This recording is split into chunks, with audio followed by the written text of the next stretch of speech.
the power. That's Colin, Crandall, myself, Adam Roorda, with another episode of MMA Power Hour coming right at you. And before we hop into things, I want to go ahead and give a huge shout out to our partner company. And I say my because I'm actually tied in as the lead architect and blockchain architect for Lith Token. Go on over, check out everything that's going on. We're going to be doing the first of its kind with physical NFTs. We're actually associating physical objects with the blockchain, and very soon you'll be hearing about 10 vehicles coming off the line, fresh off the line. The first 10 vehicles coming off the line of a luxury vehicle brand. They will be NFT'd, and you're going to be hearing a lot of news on that. So make sure to hit up lithtoken.io. Absolutely, gotta love Lith Token. Great organization, great project. If you're in the metaverse or the real world, or if you spend half time in one place, half time in the other, you can take advantage of the great project of Lith Token and the NFTs and all the other great stuff that they have, man. I'm loving it, man. Yeah, 1 foot in, 1 foot out, and that's the beautiful thing with physical NFTs. We really create that half in the universe or metaverse, multiverse, and half out. And a lot of techs that we're partnering up on will be doing that. Absolutely. Cheers, a toast to Lith Token. Yeah. A little bit too much grenadine, the bartender put in, but very still good drink. Still cheers Lith Token. Yes. That's perfect. The grenadine. Absolutely. So Dr. Adam Roorda, man oh man, the card was kind of interesting this past week. It wasn't a big card, not a lot of great fights, but the main event was two of our previous guests going up against each other. The silent assassin Vicente Luque, who was almost a 2-1 favorite, and the remember the name, the man known as Remember the Name, Belal Muhammad. And one more sip. I gotta take one more sip here. One more sip. Yeah, get it out of the way. Exactly. Colin wants to be drunk for this show. Oh yeah, yes, gotta be. No, I'm kidding. But Belal winning the fight as a slight underdog. It's interesting, Adam. One of the interesting things to me in that fight, and you never know if Vicente Luque had some kind of an injury or what happened, but I mean, he knew that Belal had better wrestling than he did, but he had better striking, and Belal was a guy who goes mostly to decisions, and Vicente is a guy who finishes almost everyone he fights, and so people kind of expected that Vicente would either stop all the shots or shoot down all the takedowns and then just pretty much piece up Belal, or at least stop most of the shots, shoot down most of the takedowns and piece up Belal. And what happened was Belal just pretty much took him down at will. And it's interesting because Vicente Luque has faced some wrestlers, and he's known for a good takedown defense. I guess maybe he hasn't faced a whole ton of wrestlers, but it's interesting, Adam, you being a wrestler back in your school days, you could see maybe if Luque was fighting a really decorated wrestler like an Usman or a Colby Covington, guys like that maybe something like this would have happened. But how does it happen with a guy, Belal Muhammad, who I don't know if he even wrestled at college at all. I don't even, if he did, it was a D2, D3 maybe, or the guy was not a decorated wrestler. So I kind of wonder what you think. How did that happen that he kept taking down Vicente Luque at will, so much so that Luque didn't even feel like he could really throw anything because he was so worried about the takedown? I think a lot of people are surprised about that. What do you make of that? I mean, I was surprised, but at the end of the day, you train well for MMA, and a lot of that is wrestling, right? And you prepare for the right wrestler, and that can be your advantage, being somebody coming in with not that strength to your pedigree. So it's just a surprise tactic, and quite frankly, Luque just wasn't prepared. It looks like that, and I don't know whether, because if you're injured at all, if there's anything wrong with your wheels, your legs, they call them wheels sometimes, that maybe stopping the takedown could be tough, or if you had any core injuries or anything like that, but and the shots weren't bad from Belal, they weren't. Although he's just not that decorated a wrestler, and Luque, unfortunately, all respect to Vicente, Luque made him look like a D1 national champion. Mm-hmm. And But nevertheless, Luque had knocked Belal out like 6 years earlier, much earlier in both of their careers, and Belal really wanted this back, and he got it back. And then he's ready. He called out Colby Covington. And that would be an exciting one. I think it would. He is worthy of that fight. Yeah, I mean, it's right now. I mean, the top 5. A lot of people have a few guys kind of switched back and forth. I'm going to tell you what I think. The best guy is the champ Kamaru Usman. Number 2, I think, would be Colby Covington.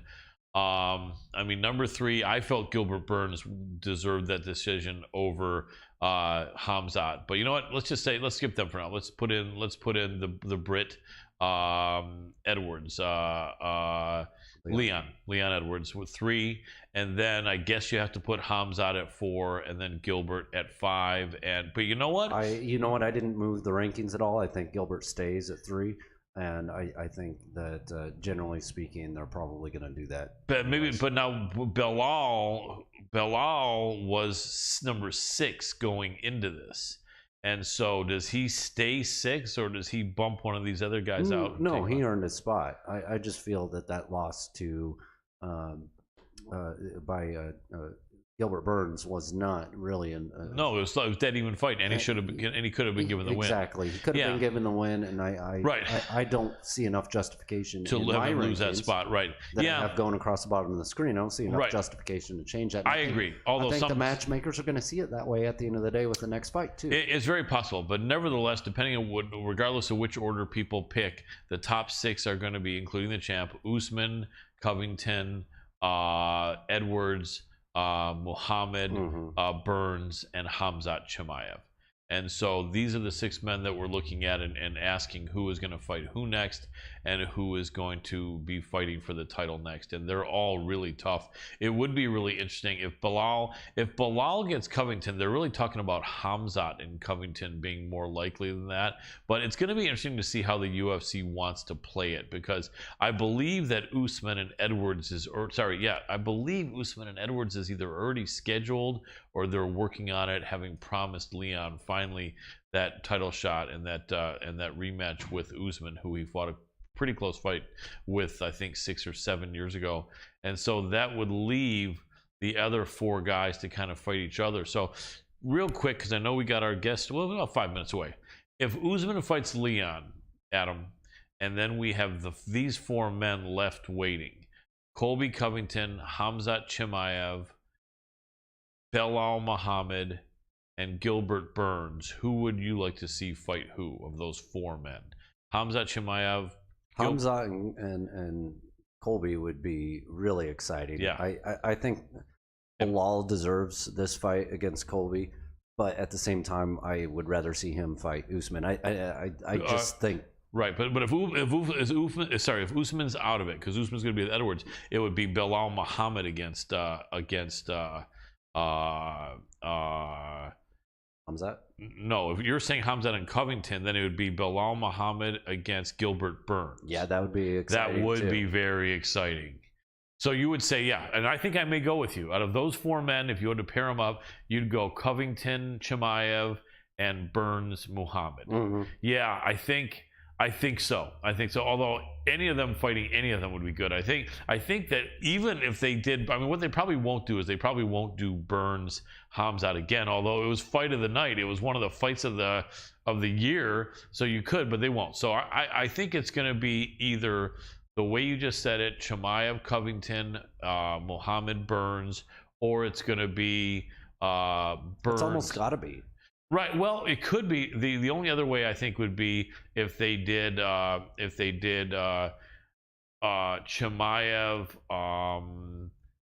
Muhammad, and Burns, Covington. That would be the only other way. So I don't see that one being an exciting one though. Why? Because because the fact that we think this Colby would kind of do to Belal what Belal did to Luque, maybe, as far as with the wrestling. 100. Yeah, possible. Although Colby doesn't have the greatest hands, And Bilal does have good hands, but then Colby's hands are actually not that bad. What am I saying? They're actually pretty good. Yeah, I think you might be right. I think Burns and Covington just doesn't make sense to me. um Not as one of the next fights. Maybe right. if there's something a lead up that has more excitement, but Colby's he puts too many butts in seats. He does. Oh, and then you're right, because Chimaev also, a lot of people still believe in him. He's still, so you're right, and especially they're both super confident, man. You imagine the trash talk between Chimaev and Covington.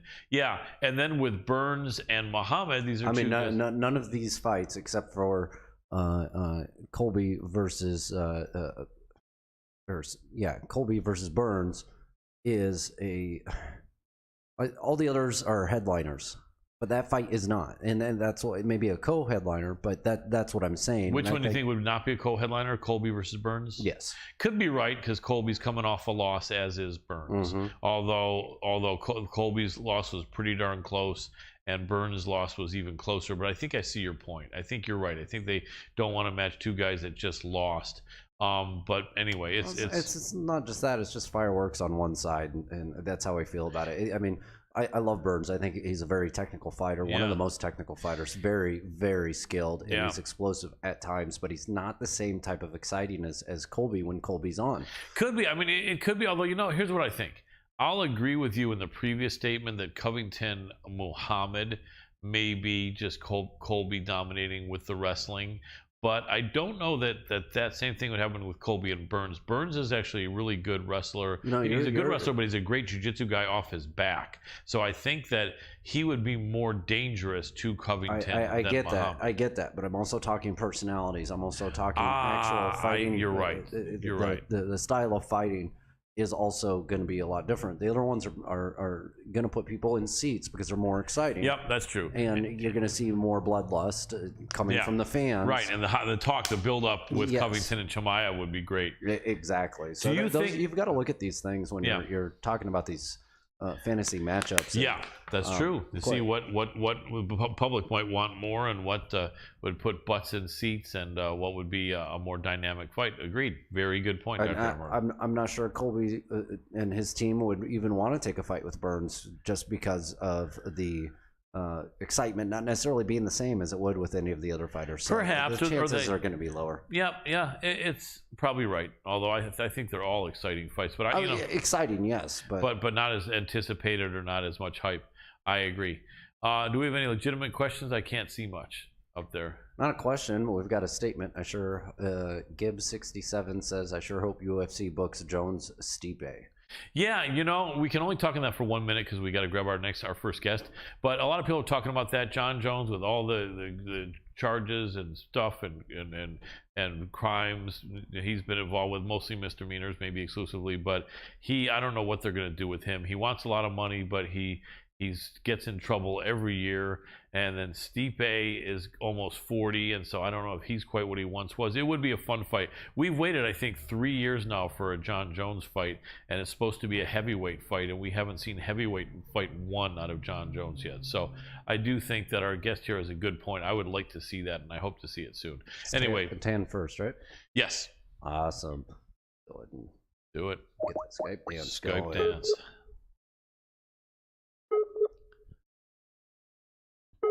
Well, where is the Skype dance? He's not online right now. He's not online right now, so that's not good. So let me send him a reminder. I just, so I reminded him yesterday. We had the PR remind him today, and so he's just not online. Hey, brother, we're ready for you on Skype. We just tried to call you and didn't get anything. So if you could jump on, that'd be awesome. Period. I'll send let's see if it sends him something. Okay. I'm going to wave at him. That sounds good. Send a wave. I'll send a wave. Yeah. How about we send a wave? Yeah, exactly. Yeah, I mean, you know, one thing I think you guys that know me watching see that I'm always like not happy if someone doesn't show up, and it's true. And I think if you guys were in my position, you'd feel the same because we. Oh, it's irritating, man. Yeah. It's notoriously this way. It is space, and it's so irritating. And every journalist that wants to speak on it. Right. No one likes it because you're doing a show. They usually won't. Right. Because they're afraid they're not going to get them as a guest. But let's be real. Yeah. It's always irritating if you cannot keep a planned commitment. Right. Yeah. But then why are you doing it? Right. It's not cool. Now, the one thing I will say is this. I do realize there's nothing personal. I don't have, nor does Dr. Adam Roorda here, have any bad blood with any fighter, major or minor. And so there is no bad blood, and I'm never going to, say anything horrible and call anyone any names or anything like that, for not showing up. But, you guys just got to understand, we don't just get a loose yes or maybe. When we schedule someone to be on the show, we get a definitive yes. They know we're a live show. We coordinate everything via Skype so that we have each other's user ID. We add each other as contacts, and we have a definitive commitment to be on the show. And so it's just, frustrating. Now, once in a while, someone can come a little bit late, and that's probably what's going to happen here. Yeah, I have a feeling possibly, but it's, so no disrespect to the fighters. So many fighters are just absolutely awesome people, and missing commitment doesn't make them the worst person in the world, but it is frustrating. It's just irritating. Yeah, it's just irritating. That's what it is. Whether they're trying to or not, Yeah, we forgive most situations. That are legitimate, but exactly. But anyway, let's take a look. Let's talk about this, man. PFL, Jeremy Stevens jumping over. I think, did he have one fight already there or no? This is going to be the debut. I think this is his PFL debut. Sure, it's his PFL debut. He's going up against Clay Collard, and he is there. It's kind of a pick'em fight. Actually, Jeremy, a slight favorite. Is that the minus next to Jeremy's name there, Doc? Yeah, he's a slight favorite, depending on who you're going with. He's more. It's not so much a pick'em outside of DraftKings. DraftKings has it as a pick'em. Right, but the other ones, well, yeah. So he's like 1.5 to 1. He's like minus 140, minus 130 on some sites. So they have him just slightly favored over Clay Collard in the main event, and it's going to be interesting to see. Jeremy's a tough guy. He's in his mid-30s, so I think he genuinely feels that there's no reason why he has to be done yet. Now, one thing we all know, that the older you get, the harder it is to maintain your skills. Harder it is to maintain that chin. Right, dependent though somewhat on the weight division in which you fight. You have a longer shelf life. The heavier weight that you fight, because it's not so much based on speed and reflexes, and those are the things that start to go a little bit as Father Time catches up with you. So while it's not unusual to see a 38 or 39-year-old at heavyweight or light heavyweight, even middleweight in MMA, it is kind of likely to see someone that age in a lighter weight. Now, he isn't 38 or 39, but at 35, were he heavier, he could be kind of just barely out of his prime. But now fighting at lightweight, your prime is probably only up until about 31 or 32. So he is a few years out of his prime. He's a tough guy, though. He's had some very, very... Wow, look at those guys he lost to. You know what's funny, Adam? These 3 guys that he lost to, is that scrolled all the way up? Was that his most recent loss to Gamrot? Yeah. These 3 guys that he lost to, when he lost to them, they weren't quite what they are now. Now you look at them and you say, hey, I lost to Yair Rodriguez. Yair Rodriguez is an absolute killer. You say, I lost to Calvin Kattar. Calvin Kattar is an absolute killer. And then you say, I lost to Mateus Gamrot. Gamrot maybe not quite as established as Kattar and Rodriguez, but pretty much on his way to being an absolute killer. So looking at this now, and then before that, look, Zabit Megamed Sharapov, an absolute murderer. Jose Aldo Jr., an absolute killer. So in reality, they kind of threw Jeremy to the dogs there in the last few years of his career, didn't they? I mean, he's always been thrown at Always. the dogs. They've never give Jeremy an easy spot, and so I wouldn't say that. Look at this one. well, there's a couple. Just Yes, because I know him. yeah, right. Personally. I'm not going to say his name, but right. No, yeah. So they once in a blue moon have, but hardly ever. So in reality, the fact that Jeremy's on a little bit of a losing streak, but it's all been to complete killers. That are killing it in the UFC, maybe he's got something left. I mean, in all honesty, that makes me think that maybe Jeremy's a good bet here, because in reality, what are the chances that Clay Collard would beat any of these guys that just beat Jeremy? Not a lot. He's coming off a loss to Manfio, who is a good fighter, and then before that, he had beaten guys pretty much that no one's heard of. Except for Anthony Pettis. Except for Anthony Pettis, who everyone's heard of, and that was a good win, but that is not a prime Anthony Pettis either. So you know what? This is a big fight for Clay Collard. Jeremy Stephens would be a big win to have on his record, along with and the Anthony Pettis win. It would really kind of get his momentum going. But Jeremy has to win this. If Jeremy loses this fight, his first PFL fight, then it's not going to be the start he wanted, and there's going to be talk that you can't win over in PFL, Jeremy. Maybe it's time to retire in Iowa and start a gym over there, and make a deal with the glass companies in Pella, Iowa, to sponsor your gym. Would that work, Adam? Kind of. Pella Windows probably wouldn't do it. No, they have a big enough presence. Oh well. they might have an advertisement during a UFC fight or there a you PFL go. fight. Right, They're going to take the whole thing, not just a singular fighter. Okay, well, so you never know. But the bottom line is, Jeremy's in a must-win situation. A little bigger than that. Yeah, I think you're right. It's a little town in Pella, or in Iowa, but it is it's basically the whole town is this company. Yep, so, the glass company. It's not a glass company. It's a doors and window company. There we go. The doors and windows. Then every high school kid at one point worked there in the summer probably. Pretty much. Yep. It was either that or detasseling corn. Oh, man. That detasseling corn, I always hated that. What is detasseling corn? you're asking what that is, and you're saying you always hate it. Everybody hates it because you're literally taking the tassel off the top and taking it, and then it's utilized for you've got to take the tassel, stick it down in the stalks, and it's used to help with creating more. I got you. Could you do me a favor, Adam? I believe you do have that email on your computer now, where you I don't. The one where you wrote to. It was never on my computer. Didn't you have it somewhere? Wait, maybe I did. I did pull that up. You did, because you wrote to Sammy. You wrote to Sammy over there. Did you let him know that Tan is not showing up here? Because Tan didn't. I mean, I can't log out. I can't log out of this account. I've got stuff going on that I can't log out. I see. I see your point. Okay. I just, I you know what? I think I'm going to call him. I think I'm going to call direct. Not. Yeah. Just see if he's. Probably just not getting the message. Yeah, that could be it. Let me call the fighter here. He's gonna call. There we go. Doing what we can to get him in here. Yep. Colin. So yeah, the entertainment here. Oh yeah. You guys are awesome for hanging in there with us. Make sure to hit up all of our social media. It's just at MMA Power Hour. Our website right now is down. It's going to be a while before we bring that up, but definitely interact on our social media. And if you're watching on outside of the Hannibal TV, either go to Facebook or YouTube, the Hannibal TV.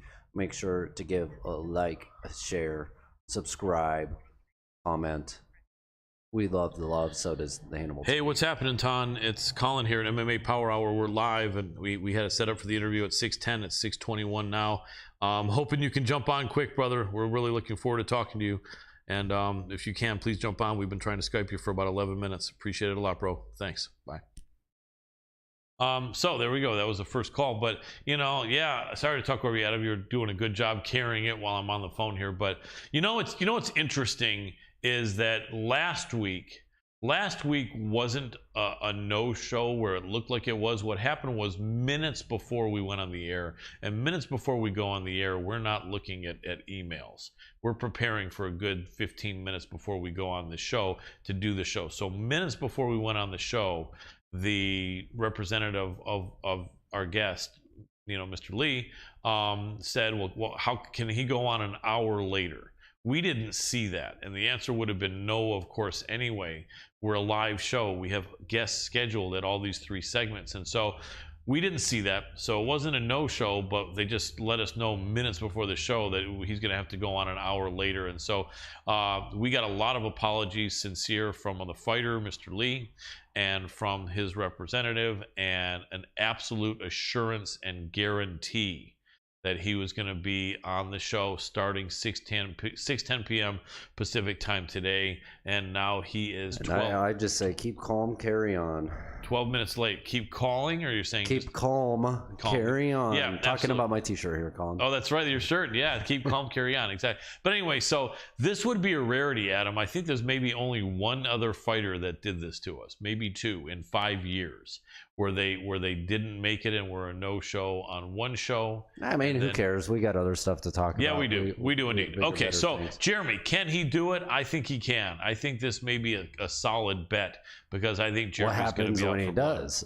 Well, when Jeremy does win, then it's on to the next. I think that. Oh, not just for him though. I'm asking Dana, how is he going to respond to that? Well, Dana's probably not going to care, because he's probably going to say, "Oh, that's one win. See how many wins he can get over there." And but Dana will definitely. I don't know if he'll laugh, but if Jeremy, I see your point. No, now I see which way we're going with it.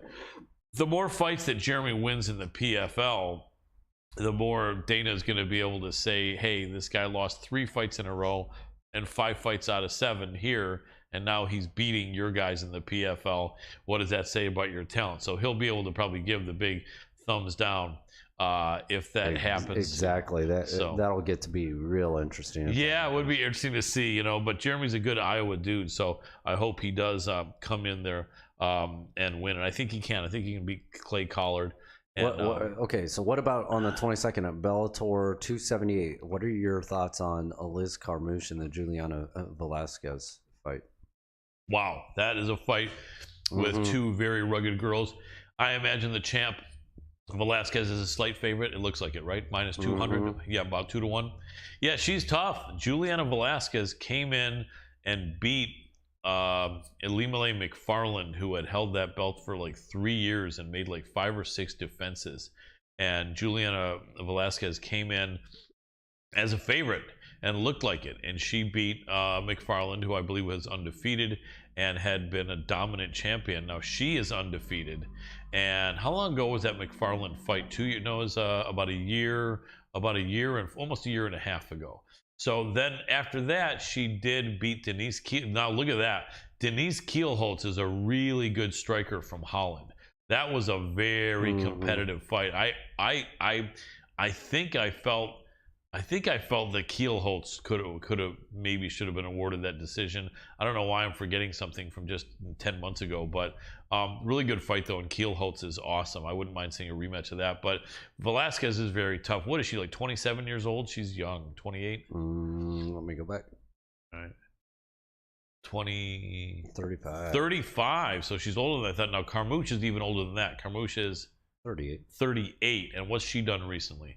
So recently she's on a good streak. She did lose the title fight to Shevchenko and then jumped out of the UFC, and she is 3-0 in Bellator.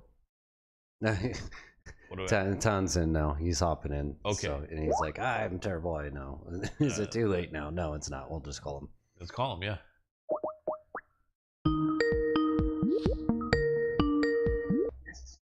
Hey, Tan, can you hear me?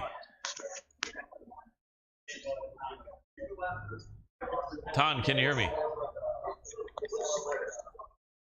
Am I on? Can you hear me? Yep, I got you. Can you hear me? Beautiful. We got you there. All you got to do is see yourself. You can see yourself in the square. We're good. And then we're going to have everything looking great here with the graphics. You just won't be able to see us. As long as you can hear me, we're rocking, though. Can you hear me well?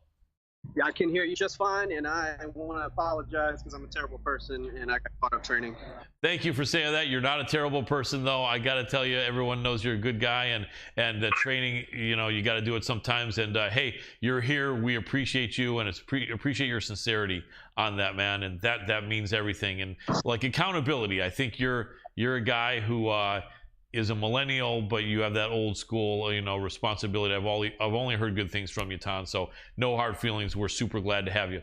Let me give you a good intro since you are live, ladies and gentlemen. Happy to have this guest on the show. Actually, for the second time, we did a great interview with him about a year ago. The one championship featherweight champion, Mr. Ton Lee. Welcome to the show off of the great win off of Gary Tonin. Now, let me clarify one thing, Ton, really quick about the weight divisions. I know we have the hydration thing in one championship that I really like, and so I think what confuses a lot of people is that in one championship you actually have a men's straw weight division, and they're allowed to rehydrate to 125, which would be a flyweight in the other major organizations. And so I think every weight class is then going to be one weight lower. So with you being the featherweight champion, that would mean you'd be 145 maximum on fight day everywhere else, but at you're 155 maximum on fight day, right? Correct. So that's actually our weigh-in weights.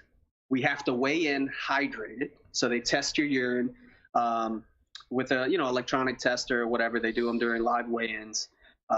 As you step on the scale, you need to be 155 pounds. And then for fight day, they weigh you post-fight. And they just want to make sure that everybody's fighting at their actual weight, not trying to get around the system. So during post-fight weigh-ins, you need to be within 5% of your weight range. So just to give it like a very rough estimate, I weigh in at 155 the day before the fight. I fight, I weigh in after the fight, and I need to be under 163-ish. Okay, that's interesting. That makes sense because otherwise, then someone's doing something that's not normal, or the hydration level is not what it's supposed to be, and so it looks like they're really looking out for fighter health there. Is that whole thing all good, or are there pluses and minuses of that system, in your opinion? Honestly, I think because I'm a true featherweight, I think it's all good. I've really had no downside. Now, that recently changed for, let's say, the fight for Martin. When I beat him, we had to weigh in on a Wednesday. We had to weigh in on Thursday, and then fight day was Friday. As long as you passed the first two hydrations and weigh-ins, you could be weigh whatever on Friday, fight day. Interesting. Now, okay. Yeah, exactly. And now, during this fight against Gary, it was, you don't weigh in Wednesday at all. You weigh in once, Thursday, the day before the fight. And then Friday, they get a post-fight weight. And like I said, it's just got to fall into those categories. Interesting. Okay. So basically, I like that. It looks like there's some variables as far as exactly when the weigh-ins are, but it seems like the concept is a good concept, in that the bottom line is, even though in the other three major organizations you would be fighting at lightweight, you would be fighting in the other organizations, you would probably be fighting at their featherweight, and then you'd be dehydrating like crazy to come in at 145 because you walk around at 160, and you'd be fighting at a dehydrated 145. You'd be fighting skinny, like I've heard some fighters say, right? And here you're not. And so that is, I think that is a really good concept. My producer, senior producer here, wrestled in school, and I think he likes that. You like that idea, Adam? Yeah, he I think as a wrestler, he could go either way on that, because the wrestlers got so good at cutting weight. But I think it's healthier because you've got the hydration that you need, and I think it's safer. And but do you ever wish you could do it the other way, or are there any fighters there at one that wish all of a sudden they would switch to the same rules as Bellator, UFC, and PFL? I'm not really sure. I mean, I think the more we do it and the more we find, because look, humans are very talented people, and we will find a way to cheat anything. I promise you that. But in concept, we can both cut down to 145. But if you're a true featherweight that can make featherweight, and I'm a true featherweight that can make featherweight, why dehydrate ourselves? Let's just fight it 10 pounds heavier. Like, that is kind of the general concept, and I agree with it. the issue is that no matter what we do, there's always people who are trying to cut corners and cheat the system and get an advantage. Obviously, there's steroid users, and maybe they're doing things with the weight cut that I'm not aware of or whatever. But honestly, I like the general idea, and the more they do it, the more experience they have with monitoring and managing fighters, I think the more like to the T and more precise it can be, and it'll be a true, accurate, description of we're two dudes of the same size and stature. We belong fighting each other generally, so let's do it. And Absolutely. I didn't mind cutting to featherweight down to 145, being dehydrated, and then hydrating and eating and stepping in the cage at 165 almost. I weighed more. When I weighed in at 145, I weighed more in the cage than I do when I'm not dehydrating myself and weighing in at 55. Good point. That was a good point. Do you know, because of this, I think sometimes you'll see yourself on various websites keeping records and that mention you as the lightweight champion. And that's not the case. It's just that because of the rules, the weight you're fighting at on the day of would make you have to be a lightweight with the other three organizations, but indeed you are the featherweight champion at one championship. Correct. Okay, very cool. Has that come up when you were interviewed anywhere where someone incorrectly identified you as the lightweight champion? I imagine yes. Yeah, it's all the time, to be honest with you. But I'm happy to be able to expose people that aren't familiar with the way we do things over there and the way one is marketed over in Asia. Like I'll be happy to answer a million questions so that fans over here can get a little bit of exposure to what we're doing over there and how the weight situation is over there and what it equates to the promotions over here that they're used to seeing. Very cool. All right, now you are a Louisiana boy, Native American, and you're fighting in the biggest organization possibly in the world, but definitely the biggest organization outside of the USA. You are an Asian American. Do you find that that you get more or less support than the actual people fighting from Asia, or do you find that you get more or less camaraderie with the actual Asian fighters that are not American being Asian American? I tell you what, I don't think it's as simple as maybe breaking it up into those categories, but I tell you what, I feel from social media interactions, being out in Asia, obviously living over here in the States, that it's really cool because I get a weird mix of general support, because I'm half middle of nowhere Kentucky American, I'm half Vietnamese, so I've got both communities that really like to back their guys, right? And then I also have a weird mix of like UFC, Bellator versus one championship. They do things differently over there, so it's a weird collection of fans that I have. But I feel like I'm still getting used to the fact that I even have fans. But it's cool that all of these kind of general fans hover into this central zone where I get a huge population of the Asian community from Japan, man. I get messages from the Chinese fans, Indonesian fans, all the places I fought, Thailand, all these guys reaching out. And then obviously the support from back home, whether it's because I've met you in a gym and trained with you, or because you're reaching out on social media and we have something in common as far as like some of the videos we do and shit like that, and it's it's really cool. It's different energy. I'll tell you what, from fan base to fan base. I feel like the Asian community tries to be, I guess, upfront a little bit more. I don't want to use the word respectful, but a little bit humbled as far as the words that they spit out on social media. And the American fans, man, it's a lot of the entertainment where they're just talking shit one way or the other to the other guy that I'm fighting or to me because they think I'm dancing around or running around or on steroids or whatever the case may be. It's pretty cool to get all aspects of fan base, and it's cool to be in the middle. Yeah. And I'm really enjoying that right now. Good. That's well stated, and it really gives us a good idea of what you're looking at, and I appreciate that detailed answer. Let's talk about your last title defense against Gary Tonin. So I believe he was a slight favorite, I think, in the betting, and I think a lot of people were feeling that this was his fight, that he had been undefeated, he had looked good. Obviously, he's a world-class jiu-jitsu guy, and he had started to show he had always had a little bit of wrestling. Those of us that remember watching Gary Tonin in his BJJ contest, he had better wrestling than a lot of jiu-jitsu guys, right? So he had some wrestling, he got his hands going, and a lot of people thought he was going to catch him. Now, the interesting thing I know they pointed out is you've trained for years with your friend Ryan Hall, the leg lock specialist from the UFC. And I remember when I was watching, they announced that. I said, shit. I said, wait a second now. I said, puts a different spin on this.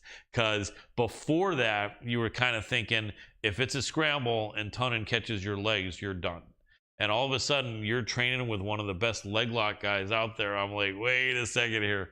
And it looked like that. It looked like you were not afraid of the leg lock. It looked like you were really aware of what he was trying to do and just not let him, get the position. I forget, I'm a purple belt in jiu-jitsu, so I'm not really an expert in leg locks, and I know some of the terminology for some reason right now I'm forgetting. I was going to throw it out there too, but you were not letting him get past the knee and put you in danger, and he looked like he was desperate to do it, like right away. And it's funny because I think a lot of people thought he was going to hang with you and strike with you a little bit. So long question all put together here, but A, tell me, were you surprised at how quickly he kind of went to try to get the leg locks? And B, were you really confident that he wasn't going to catch you? And other than hitting him in the face, what are some of the things you did that stopped him from being able to get the right position and even really threaten you at all? Yeah, so it wasn't it wasn't a huge surprise that he was going to try to connect early and soon, because of the way that I strike. Just it really draws out bad tells and tendencies from the other guy. It's I know the whole 100% finishing rate thing is always in people's heads too. I don't go out there and try to knock people out in the first round and hunt you down, but you give me the opportunity and I'll definitely sleep you. So it is a danger factor, like, oh, don't let this man touch you on the feet one time, because if he gets a good shot, he could end the fight, which is an actual fact. I've done it a lot. Yeah. So it does cause a little bit sense of urgency for the other guy to not hang out in that zone. And I think that's what caused the game plan to be centered around the way it looked. I honestly think the first 30 seconds of the fight went exactly how Gary, John, and all those guys drew it up. It's just, I don't think they expected my grappling to be so good. And then really, you didn't, if you don't know what you're looking at, and you've never been under an elite grappler, trying to entangle your legs and trying to uproot you from the ground and mess with your base, then it's going to be really hard to kind of understand what I'm about to say. But it's really grappling, striking. Martial arts starts with having great base, being able to move your feet. And, when I say feet, I mean whether your knees on the ground or your foot and your hands, we're using footwork. We're using movement to stay based and balanced and centered, and not allowing his off balances to affect you as much. He had some great off balances. The issue usually isn't the bad guy does one thing and then catches you. It's he does one thing, makes you correct, does another thing, makes you overcorrect. Now those overcorrections are heading you in a downward spiral into a great finish, right? Mm-hmm. And I think I wasn't allowing him to do that because of the years, like you mentioned, training with Ryan Hall and his team. I'm actually here and 50-50 right now. That's why I was a terrible person and missed your call initially. That's all right. And training with him and his guys, and it's all about good jiu-jitsu in general.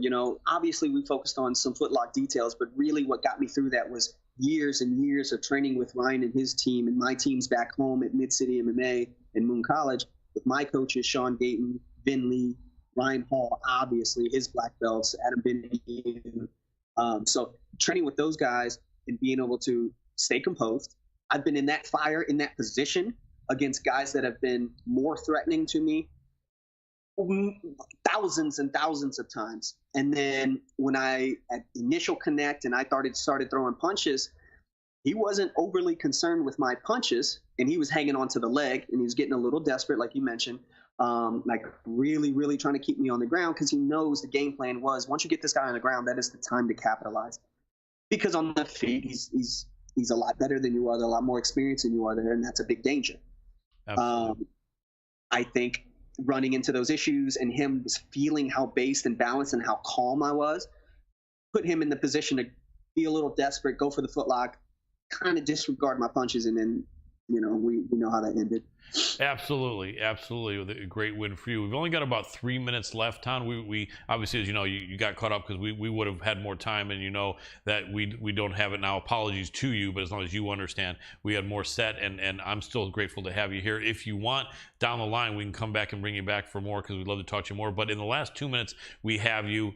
That was a great win. One thing I think you showed there, that if you're knowledgeable about the leg locks and you're not afraid of them, then instead of just trying to yank your leg out and run away, keeping your leg in the correct position and then throwing the hands is something I think that a lot of lock guys don't expect.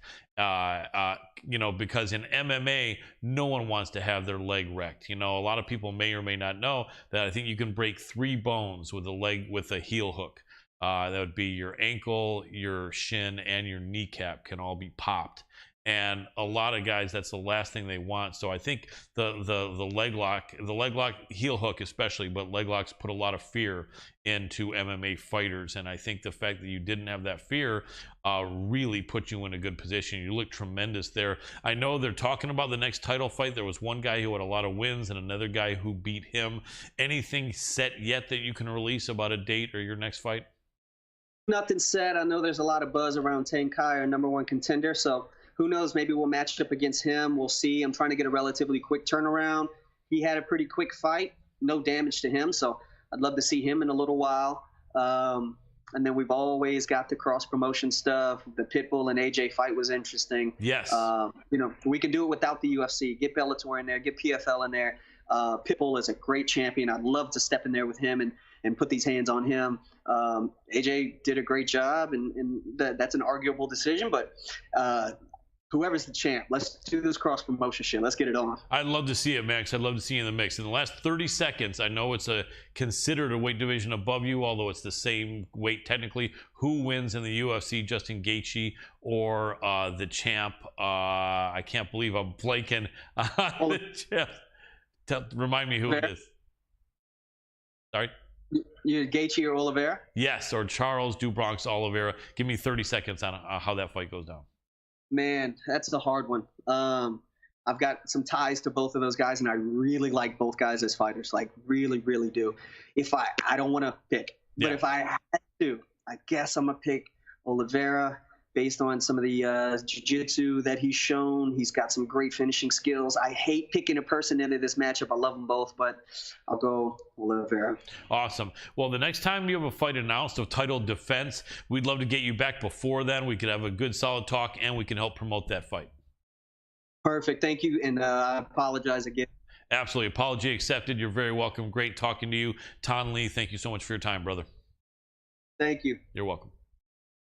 And that was Ton Lee, the one championship featherweight champion. Really good dude. We can talk to him more when he has his next title defense scheduled. Dr. Adam Roorda, we are right on time. Absolutely. All right. So we're just going straight into the next one, it sounds like. Yep. Everybody hit up at MMA Power Hour. Check it out. And I do not have chat Noah. We have somebody in here, Michael Harrison, dropping in and saying hi. Everybody make sure to head on over to lifttoken.io when you get a chance. It is a new cryptocurrency that I'm actually working on and building out, and we will have physical NFTs with a true physical NFT. So we're creating physical objects on the blockchain. Sounds crazy. Look into it. You'll figure it out. They are nifty, as NFT put together sounds like. Nifty. Everybody wants to get into the NFT space. Yeah, they do. All right, so unfortunately has not accepted my invitation yet. Maybe we can try anyway. Yeah, I can try. Let's see what happens. It would say a silent prayer. Then we get the next guest right here. Nope. Okay, so not online, and I have the right one. So this guest was provided by a management organization that will basically say, I spoke with the fighter, what time and date, we tell them, they say the fighter says yes, they will be glad to do it. They say we're on, I say okay, the day of the show, I say please remind them, and they basically say we will, but if our fighter doesn't show up, fuck it. Right. And so there's really nowhere we can go with this. It's just very disappointing. And at some point, I think, you know, I've heard other popular shows and podcasts say, you know what, fuck you, fuck them. Because it happens enough, and they're basically saying, hey, we're not going to baby him or her and call them up and say, hey, you have an obligation that we committed. They're basically like, if he or she doesn't want to show up, then they're not on your show, deal with it. And that's fucked, and I'm getting kind of tired of that. Because in all honesty, you know, we've had a lot of great guests. We've been on for 5 years. We're credentialed with all 4 major, you know, MMA organizations, UFC, Bellator, PFL, and 1 championship. And I'm not saying that anywhere near the millions of people that know Joe Rogan know us, or even near the couple million people that know Ariel Helwani know us, or Brendan Schaub, or whoever. But for everyone else, we do have a pretty good audience. And it's just, you know, I'm tired of the fact that that other organizations and management companies will say, if my fighter doesn't show up, let me know. I will make sure he or her shows up. Even if I have to drop everything I'm doing, even if it's 10 o'clock at night in the East Coast, like it is almost now. But this organization doesn't. They pretty much say, if he or she doesn't show up for your show, then deal with it and go fuck yourself. So we can try maybe 1 or 2 more times, but there's nowhere to go. If he doesn't pick up his Skype, then we know what their message is, don't we, Adam? Mm-hmm. So that will be crappy, because I was really looking forward to this. I know I was really looking forward to this one. Yeah, and you know what I can do, man? I can text a manager who doesn't like to be texted, and just let them know, FYI, and if that person wants to write back and say, you know what to do, just go fuck yourself, then they can write me back and say that. But I'm just letting them know that, you know. Well, maybe it's another scenario with What? With what? With practice going later. We'll see. Hey, just wanted to let you know that Rashad is a no-show so far. He's about 7 minutes late and is not responding on Skype, and it looks like he's not even on Skype, according to our producer running the boards tonight, period. We'll try him a couple more times, but we'd really love to have him on. We really advertised the hell out of the episode, period. Right? See this? Nice. Yeah, you know, I mean, I'll tell you this: the difference between our last guy coming on late, and you can see he really apologized several times, and he even said he's a terrible person, which he's not. Our last guest, Ton Lee. You know, and so you can tell he really felt bad, and I think he was only like 10 minutes late. Or 12 minutes. And so I think, in all honesty, he obviously probably timed it, and for whatever reason, you know, he's a professional fighter, he's training there with pros. For whatever the reason, someone probably said, dude, I gotta roll with you here, I just gotta work out some kinks before my fight, right? And someone probably grabbed him, and the roll went 12 minutes longer, or the sparring, whatever. So you can see that. And then as soon as he was able to look at his phone and see the time, he was like, fuck. And so, to all respect to Ton Lee, would have loved to have had him for the whole segment, but we'll get him back again, and he's a gentleman. But in this situation, I'm not going to say anything about this fighter. The funny thing is, once in a while, I wonder with the organization that manages our next guest here, if they even tell the person that this is a live show. If you don't show up, you can't they're not going to do an interview with you tomorrow morning. They're not going to do an interview with you at 11:30 at night. if you don't show up at the call time, you're screwing them on a live show. I don't know that the management company is even telling the fighter that. So in the fighter's defense, they may just say, hey, here's a show. Will you do it at this time? Yeah, you will. Great. Have fun. And, you know, I would wish that there would be some more accountability where they would let them know that, you know, and not only that, but it's like, I mean, we obviously don't have a right to act like we're all like big shit like Joe Rogan is, obviously. But I know that we've done literally over 1,000 hours of podcasts, and we've been at some of the biggest UFC and MMA events, and Bellator invited to one championship, but all the events are out of the country, so we haven't been there. And then PFL, and so we're not just like a guy who's done like 3 podcasts or 7 podcasts or even 20 podcasts that just goes live whenever someone wants. And so it's just you know, it just, you know, it hurts a little bit when an organization knows that, and they know the caliber of fighters that we've had on our show, and that we do really good interviews, and that we advertise it, and that, you know, and then just to not have their fighter take it seriously enough to be there. I mean, I don't know. You know, and you know what is also interesting to me, Adam? A lot of these fighters that are like older millennials like yourself, or, you know, I even feel more upset at, because I understand, I guess, if someone's 25 years old, like a Gen Z, and you know, because I think today's society is not teaching that much about how important it is to keep your word and meet your obligations. But guys that were born, you know, in the 80s and in the 70s were taught that. I know you were taught that, Adam, in the Midwest. Maybe in the Midwest where it's hammered into us more. But I don't get that someone would make a commitment for a show that is legit and then be like, ah, fuck it, I'm just not going to be around for the Skype call. Right. Whatever.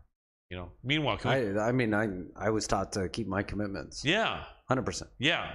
But we're going on and on and on, making an entire show about this. I know, right? What's that about? Yeah, you're right about that. Yeah. Let's try him again, and then if we can't get him, let's I mean, he's not online, so it's not going to ring anybody. You sure? Yeah, I'm 100% sure. Okay. All right. So then we'll see. You ask me that like I don't know, and I say it every time. I say, well, now you know. Like Dana White says, if you don't know, now you know. So I didn't know. Yeah, that's it, Colin. I didn't know. You should know by now. How many times have we been through this? That was an old 70s song. You ought to know by now. Wasn't that Billy Joel or someone like that? Anyway, Elton John. Okay, you want to pick up the UFC odds for? Let's do it. Let's do it. Now, AJ McKee losing to Pitbull. It was a close split decision. I think a lot of people felt AJ would wipe out Patricio Pitbull in the rematch. I wasn't one of them. I knew it was going to be a close fight. I think Pitbull was smart in having that fight at 145, because 45 has become hard for AJ to make.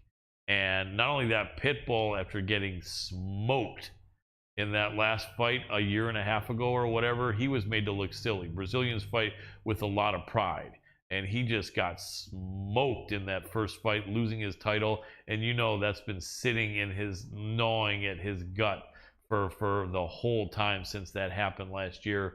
And he just went for it. He was not having it with any of AJ McKee's good, tricky, slick stuff. And he was going at it. Mind you, it was an even fight the whole way, but definitely props and big respect to Patricio Pitbull for being one of the few Bellator fighters, I think, ever to reclaim their world title. And actually, it doesn't happen that much in the UFC also.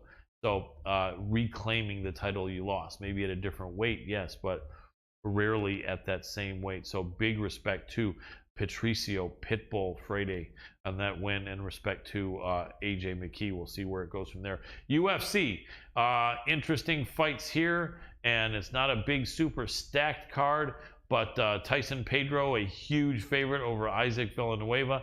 No money to win there. You could put Tyson Pedro as a parlay piece. I don't think there's any chance in the world that Isaac Villanueva, tough guy, but don't think any chance in the world that he beats Tyson Pedro. But you know what? I shouldn't be that sure. In fact, you know, I know Pedro, I think, is a training partner with Tai Tuivasa. and sometimes I would mix them up in my mind, and I think that's what I just did. So let me back off that. If he was fighting Tai Tuivasa, that's different. Tyson Pedro, though, it's one weight division lower. Tyson Pedro really should beat Isaac Villanueva, though, but not as excited as I thought when I thought it was his bigger crush if it was Tai Tuivasa. Anyway, still Tyson Pedro should win that fight clearly. Other fights, not enough people are familiar with the other fights. Marc-Andre Barrio against Jordan Wright, the Beverly Hills Ninja. I've got the dog in that one. I think Jordan Wright, the Beverly Hills Ninja, wins that fight, although I wouldn't bet my paycheck on it. A really interesting fight in the either bantamweight or, no, I think it's flyweight division, which is Sue Mudarji against Manel Kopp. I know our friend Francesca loves Sue Mudarji. He is a killer, electric, explosive fighter, electrifying fighter. Manel Kopp is also a killer. That is a really good fight. They've got Kopp is almost a 2-1, not quite, -170, -185, and then the comeback in Sue Mudarji is plus 138, 145, 155. He is the Tibetan Eagle, I believe, and going to be Mudarji is a live dog in that fight.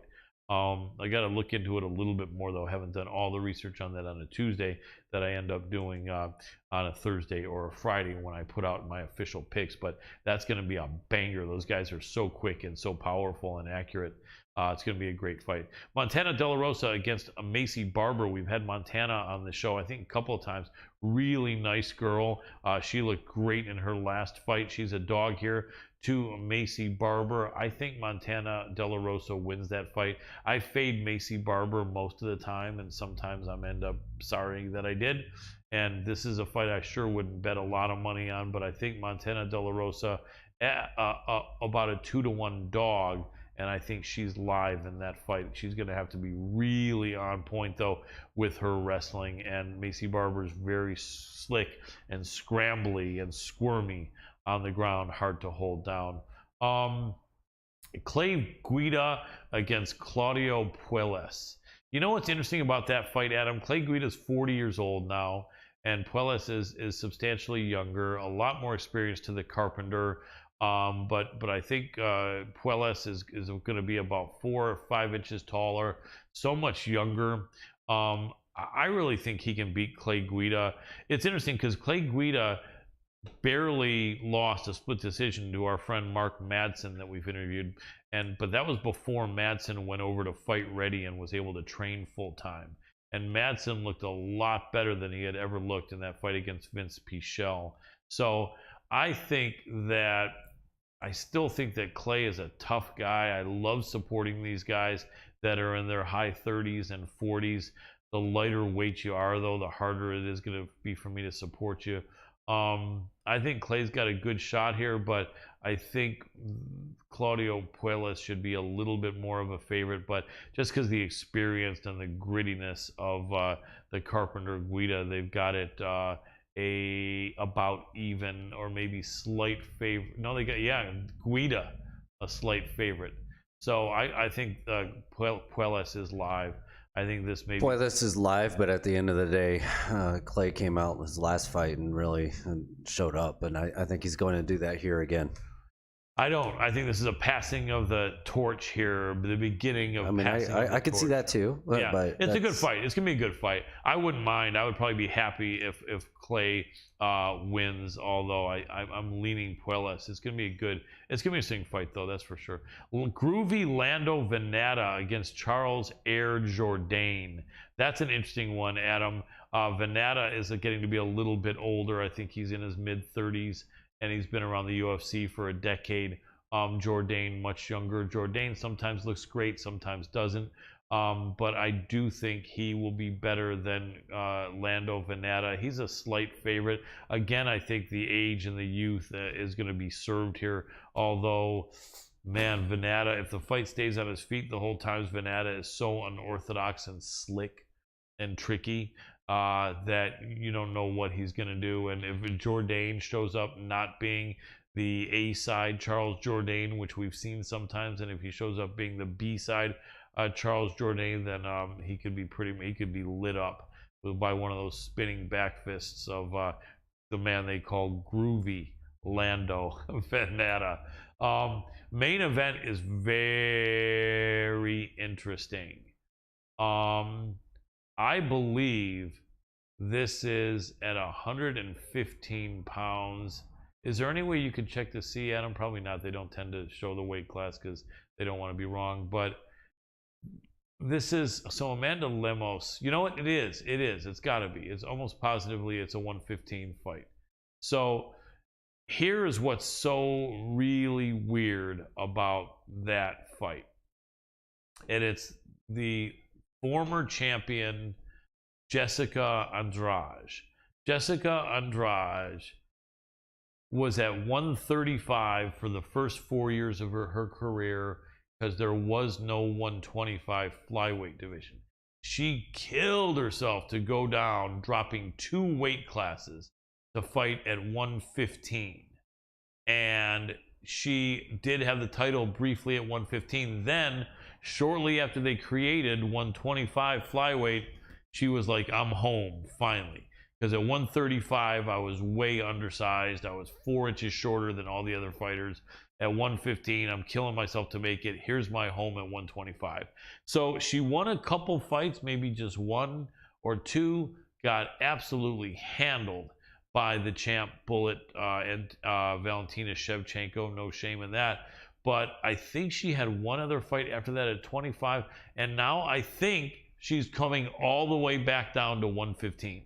And man, what a story to have started fighting at 35, dropped down to 15, gone back up to 25, and then back down to 15 is a weird roller coaster ride of a fight. But how old is Jessica Andrade? If you can take a look, Dr. Anamura, she's got to be 32, 33. 30.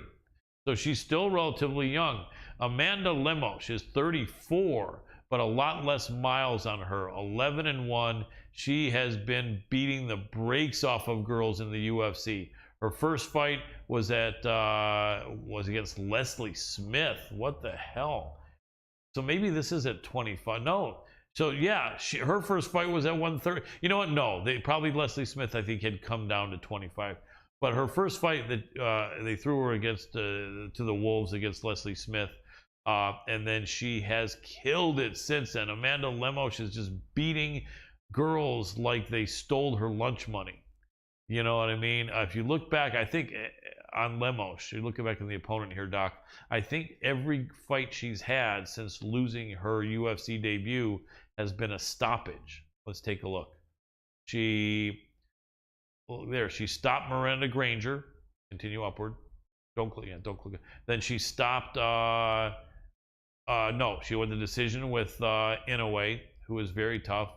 She then stopped Lavinia Souza, stopped Montserrat Ruiz, and did have a really tough fight, a struggle against Angela Hill, and Angie was on in that fight. I think I felt Angie won that fight. I'm starting to be this guy that I never really liked before, always feeling that the person that loses the split decision should have won. I'm not doing it on purpose, and it's not every fight, but just some of these fights are so close, and maybe it's because I felt that Angela Hill really deserved that. Well, she deserved it, but she needed that win. That would have given her a lot of, momentum, and I just remember feeling, damn, I thought she just won it. But anyway, this is a tough fight. Both women are beasts. How tall is Lemos?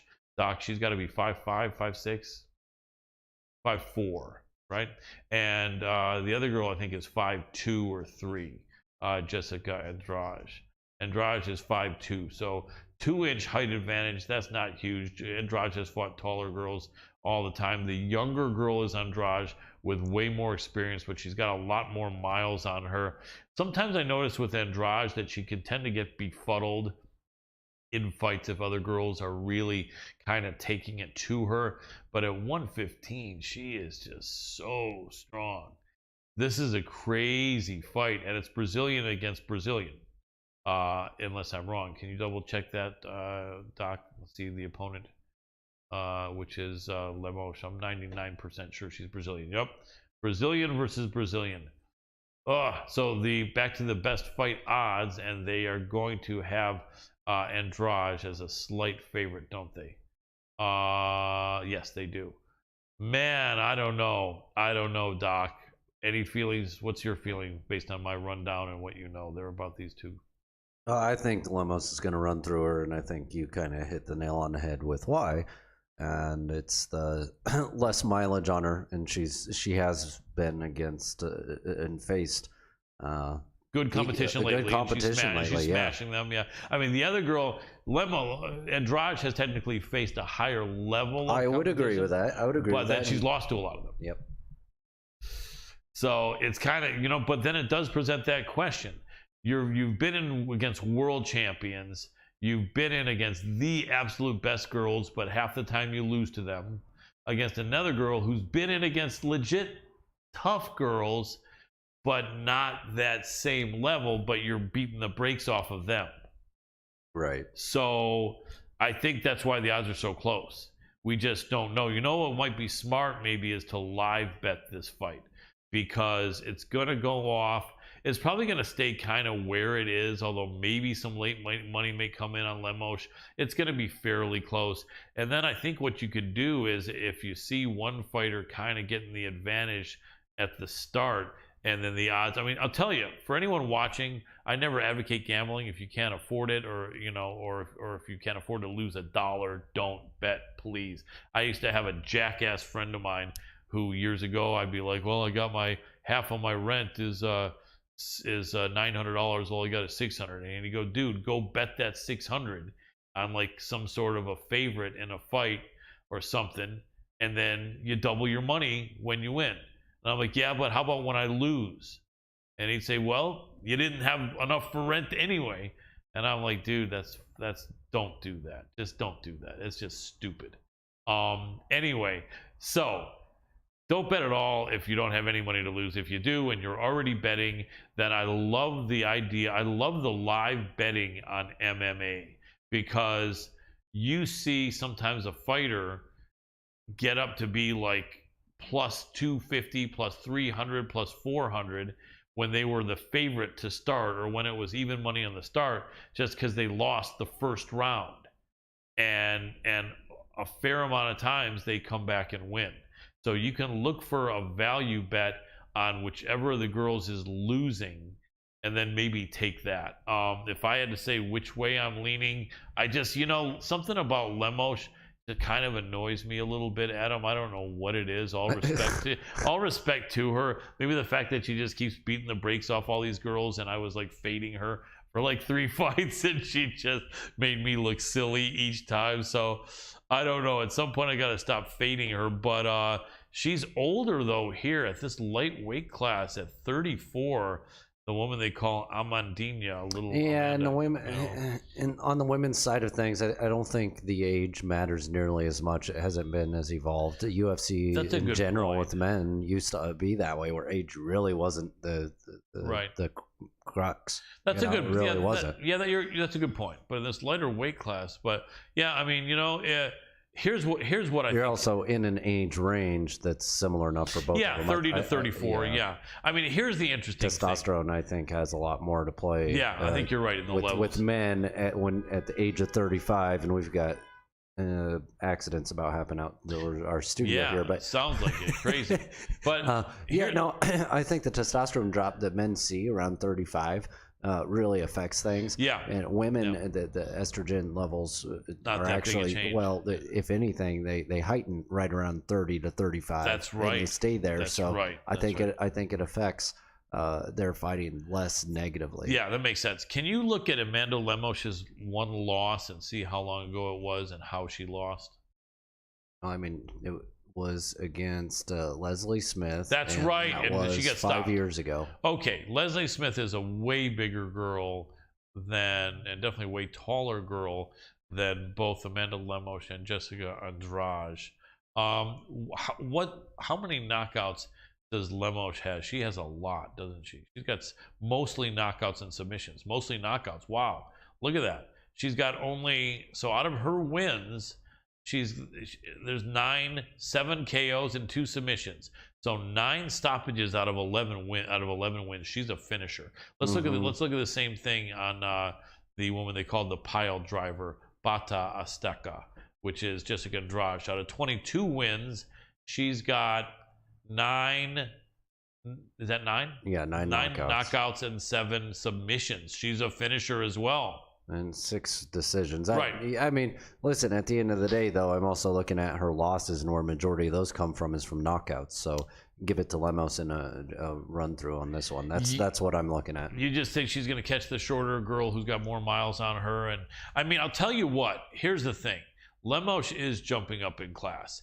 Andrade has been in there. Look at some of the girls Andrade has been in there with. Oh, I know. I mean, Valentina, look at this. Valentina Shevchenko, Cynthia Calvillo, Caitlin Chukagian, Rose Namajunas, Wei Li Zhang, Rose Namajunas again, Karolina Kowalkiewicz, Tisha Torres, Joanna Jędrzejczyk, Claudia Gadelia, Angela Hill. Are you kidding me? Raquel Pennington? I mean, basically, Jessica Andrade is, I don't think, going to have one bit of fear facing jumping into the cage on Saturday night against this girl, because compared no fear, but that's also, you can easily come up with an underestimation scenario here, and I think that's really going to happen. And if I look at, you know, like, I mean, I guess Angela Hill's a hard one to really gauge that one. Yeah. But you know, Angela Hill, Lavinia Souza, Mizuki Inwa. They're good, but they're not like the other names I just read off. Well, Angela, well, not really. They're not quite the other names I just read off. No. But they're good. They're not unknowns. They're not tomato cans. But here's the point that I wanted to ask you. Whereas Andrade is not going to walk in one bit intimidated by Lemos, I don't know if the same thing can be said. If I was Lemos, I'd be like, fuck, I'm stepping up in class here. I'd be like, I am stepping up seriously in class. No, I don't know about that. Technically she is. You may not think that, but you don't think she's going to be tripping on that? No, I don't think she's going to be thinking that. Even though it is true. It is true, though, but yeah. I mean, that's not something that you think of, and I mean, you would hope not, I guess. I mean, once in a while. Not with this many fights under your belt. It's not like she's coming in fresh off the Ultimate Fighter. Yeah. So she's in there now just in it to win it, and that's all she cares about. She probably thinks she's the best no matter what. She is 11-1. Yeah. So you know, she's got a winner's mentality, and a winner does not think about those kinds of things. No, with both women being finishers that can literally rare in the women's fighting world. With these two women can go out there and finish you. With that being the case, do you think they're both going to come out as aggressive as normal, even though they know in this case their opponent can finish them if they make one mistake, or do you think they're going to be a little bit more cautious? I think since it's the main event, they're going to do a feeling out round almost for sure. And then, see, what I would hate is if they're cautious the whole fight, that would suck. But I just don't think it's going to happen. I don't think Jessica Andrade... No, I don't think it's going to happen that way. Yeah, either. I don't think Andrade knows. I don't think either girl knows what second or third gear is.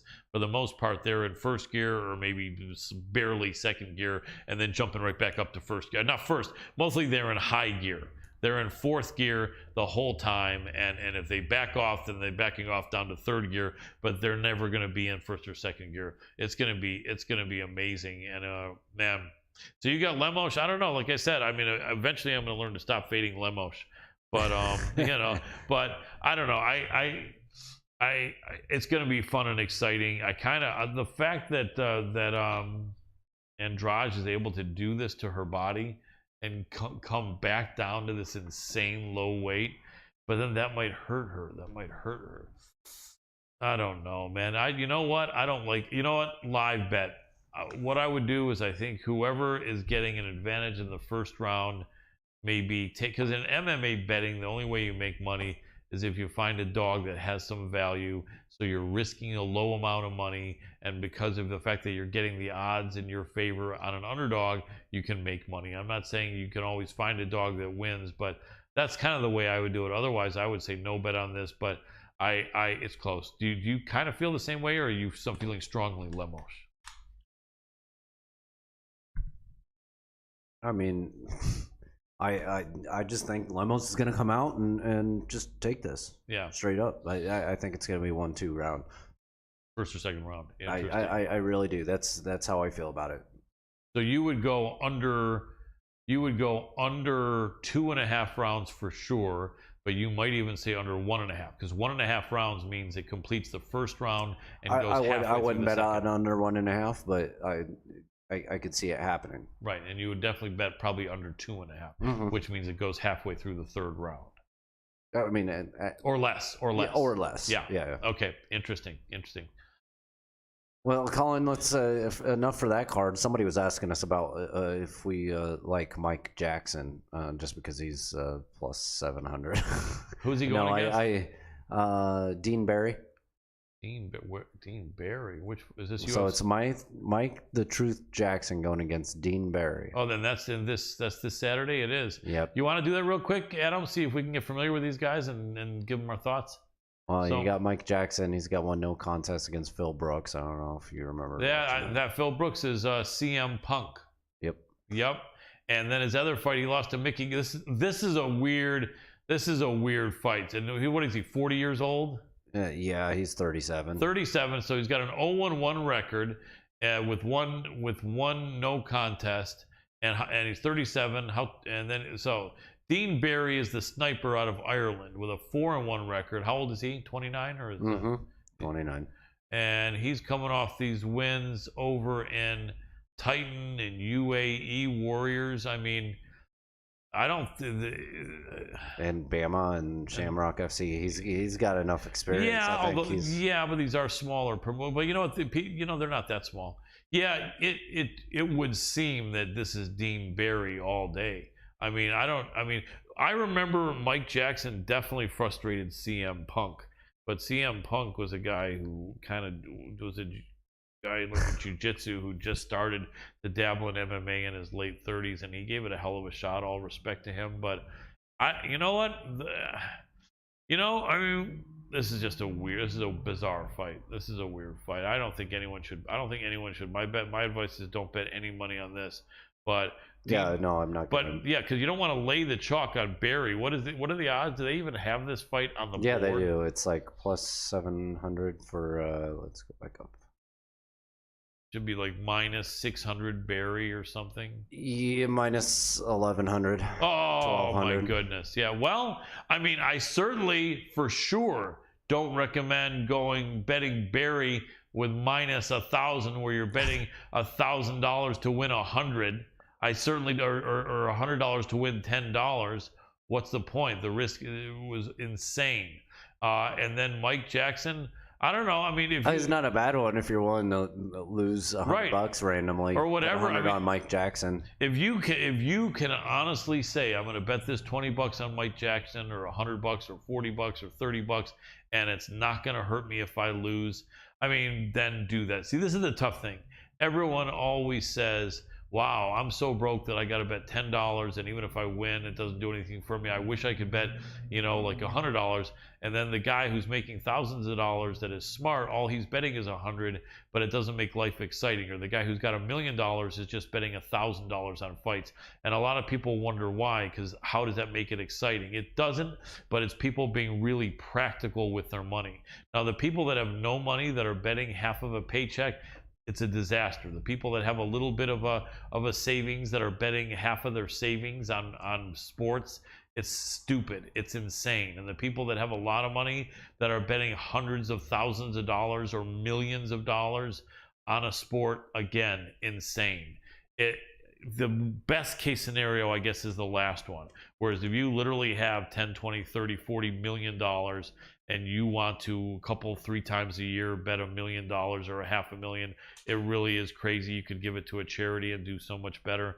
But if you're betting less than 1/10 of your net worth, then you're okay. But I know it doesn't make it exciting or fun. I'm sorry to lecture you. You guys know that, but for anyone younger that's watching.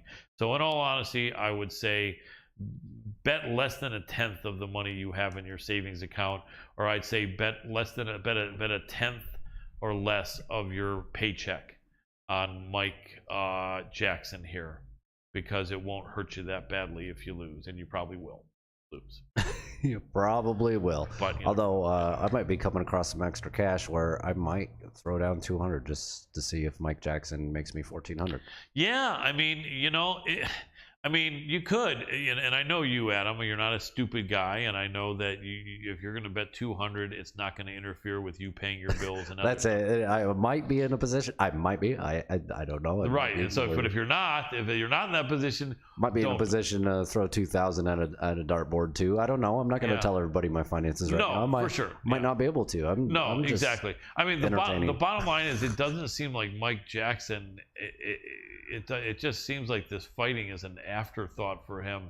Now, I don't know. He looked like he had some skills though against CM Punk, but CM Punk is not a good MMA fighter. All respect to him.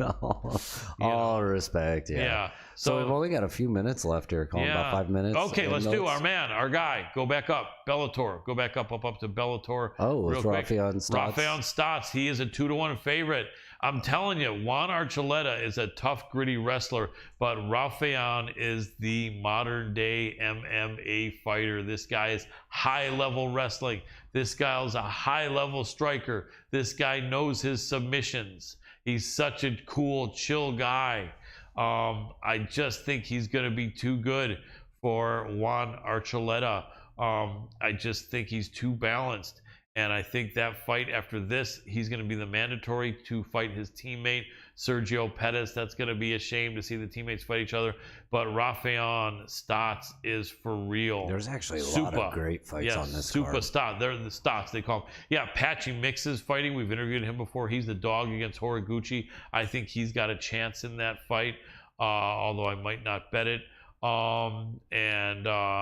Justine Kish against Justine Kish again. That's gonna be interesting against Alimale probably wins, but Justine fights tough, former UFC fighter for several years, high level. She's a former guest too. Yeah, really nice girl, super nice girl, and she was a Muay Thai champion for many years. She's closing in on 40, I think, and has had injuries that's kept her out of action a lot, but she's a tough, skillful fighter. Emmanuel Sanchez in action against Yancy Medeiros, two really good veterans there. Goichi Yamauchi is in action. Lance Gibson Jr. is a tough guy out of fighting side by side with his stepmother, I think, which is Julia Budd. That's a crush fight. And his father, former UFC fighter Lance Gibson Sr. Yeah, it probably is. Lance Gibson Jr. should crush. Should crush Nathan Nguyen Dong. All right, and then so yeah, you want to go to that other? Well, of course. So we've also got Arlene Blanco against Cyborg. That's wow. I think the odds are way too. Overlay. You think Blanco's got a little bit better chance? Yeah, a little better chance. Not a lot better, but I mean, look at the difference in the sports books, though. A couple of them have it minus 1,000, and then one of them has it minus 1,400, and then the other two have it minus 600 or 800. So that's really a big disparity on that. I guess you could technically take. Well, there's no point taking both sides if someone's going to lose, but you could go for the sports book where you're getting minus. No, none of them are minus 600. You can go to the sports book where you're getting minus 850 or 825 and bet Cyborg, and then go to the other one where you're getting plus 800 or whatever. If it happens, then I doubt it will. Yeah, I doubt it will. It doesn't make much sense. Going to the next, there's going to be a chance to really. Going to the next UFC, which is going to be 2 weeks from Saturday. Marlon Vera, Rob Font. Ooh, yeah. Good fight. That's going to be exciting. Stoked for that one. Yeah, that's going to be a really, really good fight. Chito Vera is a great guy. We've had him on the show before. Very, very tough guy. And man, against Rob Font. Yikes, that's going to be a tough fight. Both and the slight. Who do you have on that one? Oh man, both guys are so good. Rob Font looked a little bit befuddled in his loss to Who the hell did? I'm still on the Font train. Yeah, Font is tough. You know what? It was against Font's loss. I think was against Jose Aldo. I'm pretty sure. Yeah, Aldo just looked way bigger than him in that fight. How long ago was that fight with Aldo? It was fairly recent. It was 6 months ago. Yeah, December. 5 months ago. Yeah. And he did not look his best there, but he was on a killing streak. How old is Rob? Like 32 or 3? He's 34. Okay, 19-5 record. Marlon is younger. I know Marlon's barely 30. If he had 29, yeah. I think Marlon might have the youth on his side here. It's a really good fight, though. They're both these guys are taking. I don't know. I'm on the Font train still. I think he's still. I mean, both these guys have been fighting beasts. Yeah, equal levels. I think he's shown up more. He did not show up against Jose. No, but otherwise he's maybe had more experience against better guys, possibly. You could say. So there is a little bit of a class. You could say Chito is jumping up a little bit in class. It's going to be interesting. It's definitely tough, and it's going to be a really good fight. I think I'm leaning Chito, but you never know. I'm going Rob Font on that one. Yeah, you could be right. Then you got Gerald Mearshart going against Krzysztof Jotko. Andrei Arlovsky back in action. He's got to be like 44, 45 years old now, and he's a favorite against Jake Collier. I do understand that. Figueiredo, that's Figueiredo's the champion's brother. So the champion's Davidson Figueiredo, his brother here. Francisco Figueiredo, a slight dog against Daniel De Silva. Then you got Jessica Penne against Louis. Hey, guess what time it is? Oh, there we go. We're ready for our next guest. Let's give our next guest a call. Let's make it happen. So, of course, we got no response from. No, that's a bummer. From I better not get a response that says "Don't text me," because I'm going to say "Don't have your guest, your client not show up." Boom, boom, boom. Skype dance. Skype dance, baby. I think somebody in our comments said you were hot earlier.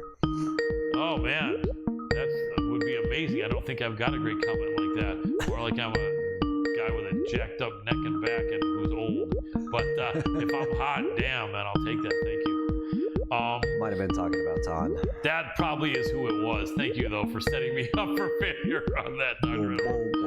Anyway, this is crazy though but our man doesn't really use Skype that often, but let's remind him because this will not be a no-show, I guarantee you. What? No, it won't be a no-show. Hey brother, we're trying to Skype call you now and you didn't pick up. If you want to Skype call us back, that would be great. Yeah, I think he's trying to figure it out right now. Yep. Let me see. Because it's showing he's online now. Otherwise, we'll try you back in a couple minutes.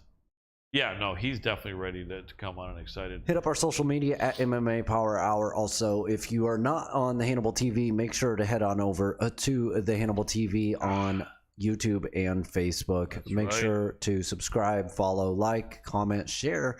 We appreciate all that. We really do. Also, hit up lithtoken.io. It is the cryptocurrency of the future, especially when it comes to all things sustainability and ethics related. A lot of people are looking for that in the crypto space right now, and Lith Token is at the forefront of all technology when it comes to blockchain and sustainability. Absolutely. Lithium based and sustainability. It's not lithium based, but it's the concept. Colin always brings that up. We do have a partner in the lithium industry, but it is not lithium based. No, it's not lithium based, but cannot and will not make that claim. No. That's commodity then. Yeah, it's commodity based, but lithium is in your batteries. So if you have lithium batteries, then you're on the right track. And if you're prescribed lithium, please take it. Don't not take your medicine seriously. Hey, why not? Lith Token's great for medicine in general. Yes, it is. It's the best medicine. Well, that's why it's. Check it out, lithtoken.io. Yes, and you won't have to say IO anymore if you get into Lith Token. You'll just go to the website IO. All right, let's make this happen, Dr. Adam Roorda. I'm trying. I know it.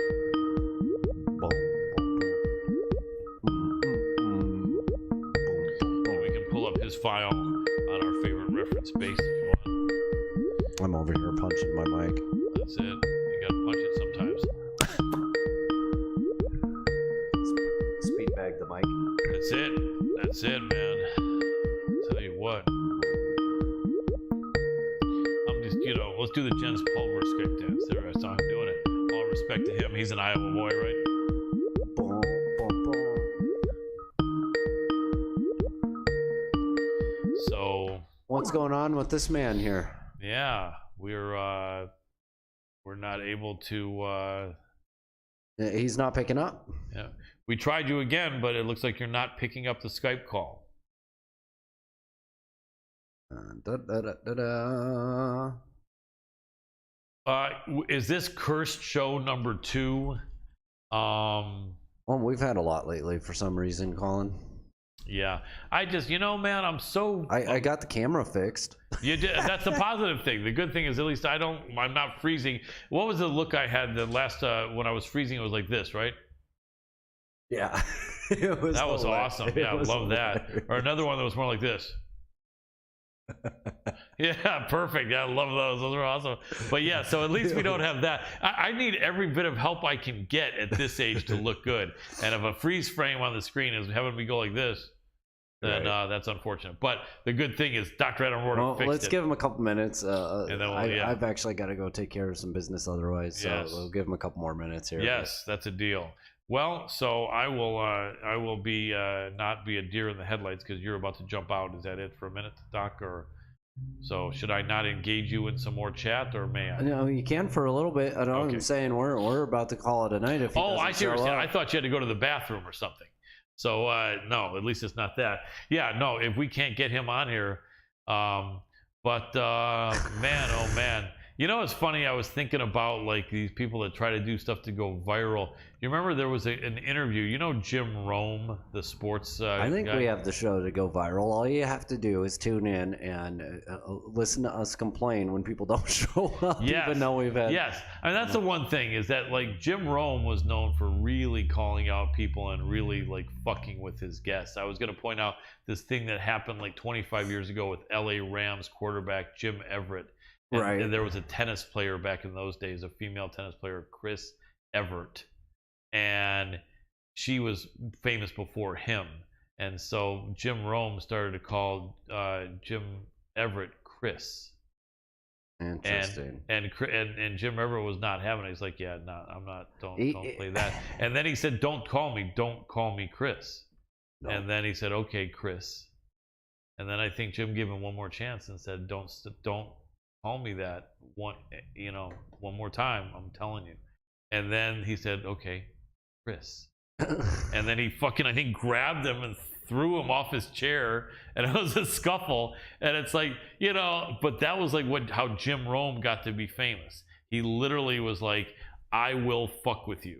I don't care if you're a guest on my show and you're a pro football quarterback twice my size, or you're this or that respected person. Right. But that's not me. I mean, that's not our show. And I also think to do that, not that it's good to do that with NFL players, but to do that with fighters would be extra shitty. Mhm. And especially to try to, you think you're going to do that on a Skype or whatever, then that's extra chicken shit. If you're going to fuck with someone, do it in person. But I think he's here now. but yeah, let's see if we can get him on. But anyway, even if our guest doesn't show up, we're not throwing anyone under the bus. All respect to everyone. It's just so disappointing when we had a guest committed to be on. Shit happens though. I know no one's singling us out to fuck with us personally or anything. All right. Yes. Do we got him? Nate, can you hear me? Nate? Yes, sir. Okay, cool. You're just going to be able to see yourself there, but trust in the finished product. It will look great from the graphics and everything. So we got you here. Just make sure if you can, you're in the frame, and I will give you a proper introduction if you want to bring that file back up, Dr. Adam Roorda. We are happy to have on this show a man fighting out of Iowa, that pretty much the place that has the toughest guys in the world. This guy's a killer in the Midwest. People don't know that in the Midwest, people are grinding, fighting tough guys every single fight, and this guy's managed to pull out a bunch of wins. Coming up, has a title fight in the Midwest. We are talking about Mr. Nate Williams. Welcome to the show, Nate. All right, thank you. No problem, my friend. We're doing good, man. So you've been in the game for a little bit. I think your first fight had to be what, 2010 or 2009 or something? No, it was like end of 2007, beginning of 2008. So I've been fighting for close to 14, 15 years. Nice. Now, in those early days, there was really no 125-pound flyweight division anywhere, was there, or was there, or were you at 35 back in those days? I mean, back in the day, I'd fight at 25, 35. Sometimes I'd fight at 45. I think the highest I've ever fought is 165. Crazy. That's just because they couldn't find anybody. They needed somebody that's like, I'll fight. Yep, man. And I'll tell you, you are fighting. Wow, look at so much experience, man. You've had some great streaks. You fought a ton of great guys. And it's tough because you're there grinding, and really a guy like you, I can see you fighting in the bigger leagues, but it almost seems like they're not giving enough respect to guys that grind in the Midwest. All they want to do is like sometimes bring in guys with 6 or 8 fights that are like really young, and a lot of them end up sucking. And so I know that you would love to be able to come in there and jump in, and it's tough though, I guess. Do you just gotta just keep winning? I think this, you've put together some great win streaks, and do you feel like at this point you win this title fight coming up on Saturday, that possibly you could be trying to push your case again to a Bellator or to a UFC or a PFL or maybe one championship? Or what is your plan on that? Or would you be just as happy to keep going for a few more years, just busting people up in the Midwest? Man, honestly, my goal is to fight for one of the bigger promotions. I fought for Bellator. I fought for LFA. I'd like to fight for UFC. That's my goal. But I'll do whatever, honestly. Yeah, that's my top goal, is to fight for end my career at one of the bigger promotions. Makes sense to me. And you are out of Des Moines, Iowa, man. That's the place. That's where I think a lot of it started. I mean, wasn't you know what? I know Pat Miletich was from Bettendorf. Is that where his school used to be, or was his school over in Des Moines? Sometimes I get confused. No, it was in Bettendorf. Davenport, Bettendorf area. They're like right next to each other. That's right. And then he ended up fighting Michael Nunn, the champion from Davenport, in a boxing match. I'll tell you a funny Michael Nunn story. I had an uncle of mine who was hanging out with a buddy of his in the mid 80s, and one of his buddies had a Golden Gloves boxing shirt that he just found at like a thrift shop, right? And so they were walking around, and a guy came over to them and said, "Hey man, you guys box?" And then my uncle's buddy said, "Yeah, I jumped into some Golden Gloves for a few times, this and that." And then he said, "Cool." And then they said, "How about you, man?" And he said, "I'm IBF middleweight boxing champion, Michael Nunn." And they were like, "What?" And it was Michael Nunn. And they were like, "Oh man," he goes, "In all honesty, bro, I got this shirt from a thrift shop," But they were big boxing fans, and he actually hung out with them because he was about their age, and they chilled. And then I think he said, "If you guys are ever in a venue, man," like he goes, "hit me up." I think he gave his phone number because there was no emails or anything then. And he said, just like, hit me up and I'll see if I can. And actually, I think he got them into a couple of his fights for free over the next year or so. So he was a really cool dude up in Iowa. A lot of good guys there. But that was an interesting fight, man, that him and Pat had the courage to jump in there, man, in their late 50s. What do you think about that? You got Mike Tyson, Roy Jones. I mean, obviously, Evander Holyfield shouldn't have jumped in there in retrospect in his late 50s, but combat sports, we always thought, was never going to be a place that we would ever see a senior league. And now we kind of are. Like, a lot of guys are willing to do it. And could you ever see yourself do that if, like, 20 years from now they said, "All right, Nate, we gotta get you to jump back in here, man. We got some money." I mean, it seems like it's the guy's got to have like balls of steel in his late 50s to do that. Or what's your thought on that? I honestly, I don't know. Just depending on how my body feels. I'd like to keep on competing even after I'm done fighting. I'd like to compete in jiu-jitsu, combat jiu-jitsu. I mean, but if the price is right, I mean, Comes down to the money. Yeah, it makes sense. You got to be paid. So speaking of which, in the fights where you're going up against these tough guys, because there's no easy fights when you're over there in the Midwest. I'm originally from Michigan. We got good wrestlers and good gritty tough guys out of the Detroit area, Ann Arbor area, Lansing area. You guys got tough guys all over Iowa. Are these fights that you're jumping into, do you ever get a full 8-week or 10-week training camp for these, or are a lot of these fights like 2-3 week, 1 month training camps? No, actually, this fight was an 8-week training camp. I try to give myself at least 6 weeks, 4 to 6 weeks for training camp.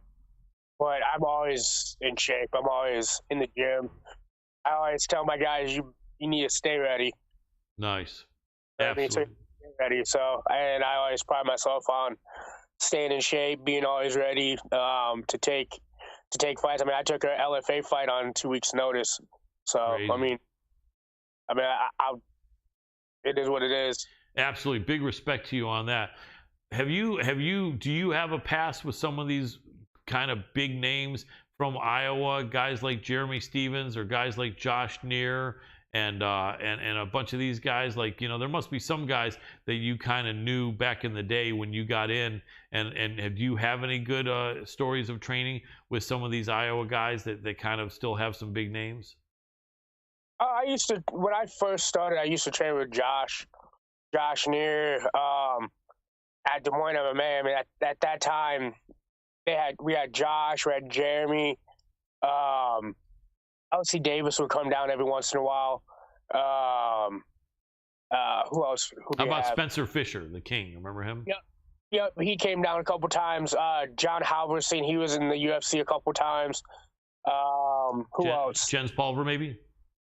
I can't remember if he's came through, but I know back in the day, though. I mean, we had a squad because we were always they were always bringing in guys, and we were sending guys over to Militage, and they were sending guys to us because of Josh and Jeremy and stuff. Nice. And what was your training school called? Was it with the guys that they were going back and forth from Militage?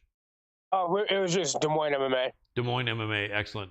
Yeah, my producer Adam is a big MMA guy. He trained wrestling and wrestled in, I think, junior high school back in Iowa, and was a big fan. He said you guys used to have the big battles over in Toad Holler. Remember? Were you at any of those? No, I wasn't. I was in the next generation after that. I was at the DMX fight night, so it was always on Wednesday nights. And then it was Vucare, and then they changed it to DMX fight nights. Definitely. What's that? You go fight every Wednesday. It was bar fights. You go fight every Wednesday. Nice. Was it at Seven Flags? No, it was at a bar. Nice, crazy. And then they had the Extreme Challenge. That actually is still going, I think, isn't it? Did you ever fight in one of those? Yep, I actually have the Extreme Challenge 25 and 35 title. Nice. Very, very cool. Well, tell us about this upcoming title fight. The organization looks like it is, well, I know that it's going to be in Wisconsin at the Onalaska Civic Center in Onalaska, Wisconsin. What organization is that? 3RT. Is that the organization? Yeah, 3 River Throwdown. What's it called? 3 Round Throwdown? 3 River Throwdown. 3 River Throwdown. Cool. And your opponent, tell us what you know about him, and what do you think he brings to this fight? He's a legit wrestler. I mean, he's a good fighter all around. Good striker, good wrestling, good jiu-jitsu, good cardio. He's fought Bellator. He's fought LFA. I believe he's won them both, I believe. He has a decent amount of fights, not as many as I do. But, I mean, college wrestler, good. I mean, it's going to be a fun match. I always seen myself fighting him. I just didn't think it was going to be this later in my career. But we're both older. He's, I think, a couple years older than me. So I think it's going to be a good fight.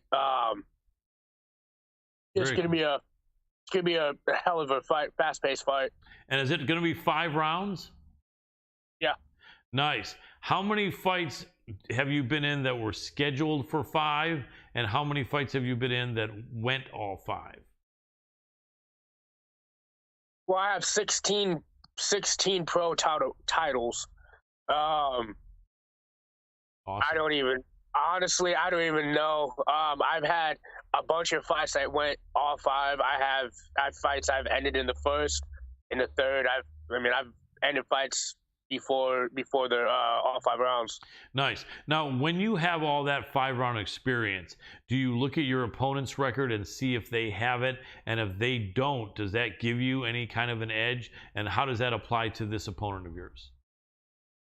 No, I feel like if you're fighting for a title, you should be ready for all 5 rounds. Doesn't matter if you fought for a title or not. Especially if you're a professional, you should be ready to go 3 rounds, 5 rounds, easy. He's fought for titles before as a professional, so I'm assuming he's ready to go 5. But I'm not really worrying about him or what he's gonna do. I'm just worried about what I'm gonna do and focus on myself. Makes sense. How different is the training when you know you've got a 5-rounder coming instead of a 3? Nothing, because we all train the same way. Train the same way every day. I make my guys train just as much as I do and as hard as I do, because I know I'm a professional. So I make the guys go 5-6 minutes, 5-10 rounds. Very cool. And so it sounds like you're coaching or kind of running things a little bit at the gym where you're at now, or is it your own gym or what? Yeah, I have my own gym. It's Real Warrior Academy. I'm one of the main coaches. I have his name is Milan. He's my grappling, jiu-jitsu, wrestling coach. I have Steve Muniz. He does a lot of my striking.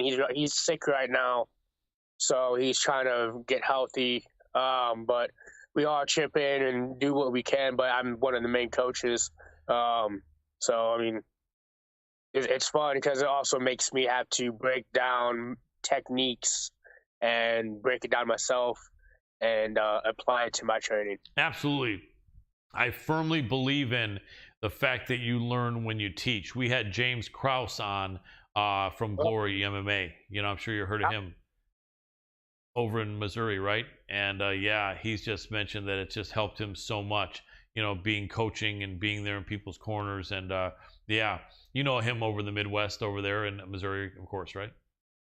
Yeah, I was actually just up there about 4.5 weeks ago. I was up there for about a week. Loved it. So I'm gonna be definitely going back up there. Very cool. Now, if people wanted to join your gym, it sounds like in Iowa, man, you got just some great people. I mean, you've just earned so much respect with 32 wins in your career. You've had 53 fights. You fought all the toughest guys in the Midwest. I would recommend if people are in Iowa and they want to jump in a place where a guy really knows what he's talking about, the man they call Teddy Bear here, Nate Williams, would be that. Let's shout out a little bit of love for the team and for your gym. Let us know the name of it, and if you want to let people know where to find you online, or even the address of the team, or even the phone number, whatever you want for the gym, so that we can maybe let people know how they could get over there. So if you want to find us on Facebook, you just look up Real Warrior Academy, or you can get a hold of me on Facebook, Nate Teddy Bear Williams or Nate Williams. The address is 2828 Hubble Avenue, Des Moines, Iowa, 50317. We've been up going on for about 2 years now. We're a smaller gym, but that's the way I like it, just because we have a smaller group of guys that we just vibe. We're more like a family. I'm a wrestling coach. I've always been a wrestler, so I've always wanted that family vibe aspect of a family, and I have that in my gym. And all my guys, I couldn't ask for a better group of guys.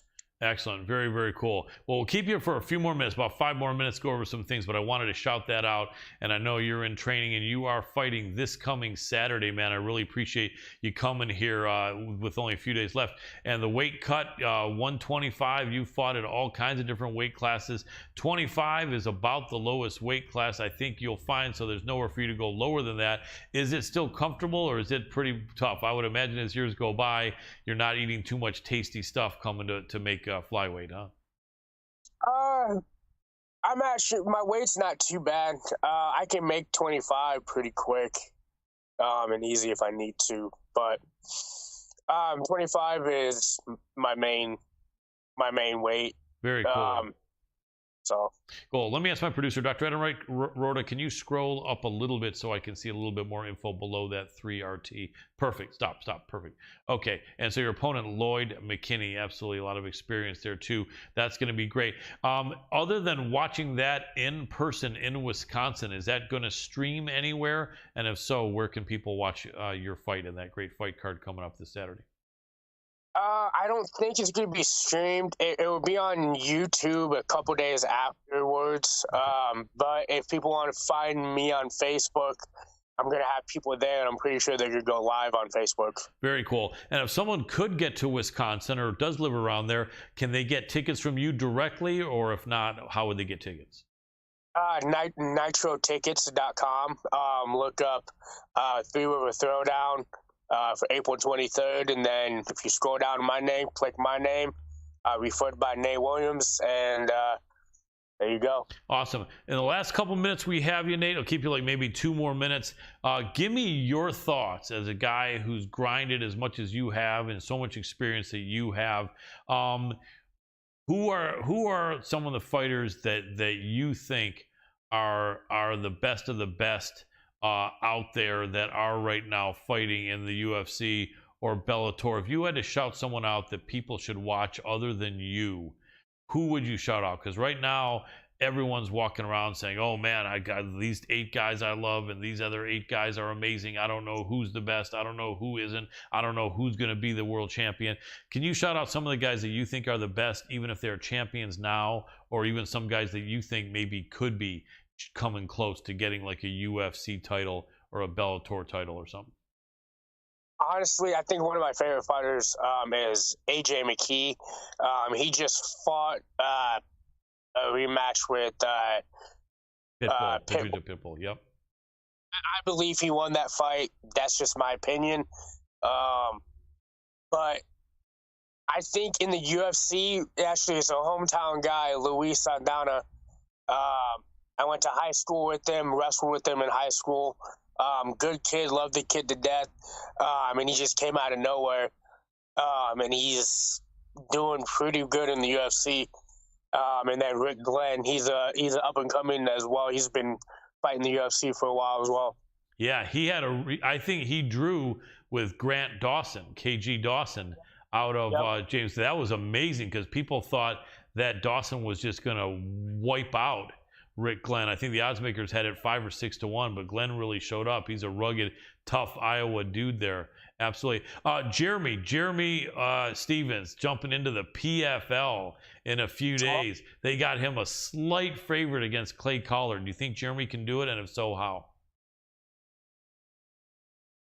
Man, Jeremy has that knockout power. He has that one-punch power. He can knock anybody out. So, I mean, if he touches you with those hands, he can go night-night. Yep. I know you probably want him to win. You don't have any bad blood with Jeremy Stevens, right? No, I like Jeremy. I mean, I've trained with him before. I love the dude. I mean, he's from the 515, so I support anybody that makes it to the bigger shows. I support. We have beef or not. I mean, you're putting out for the city, so it is what it is. Absolutely. Don't they call it like the Tri-Cities there or something?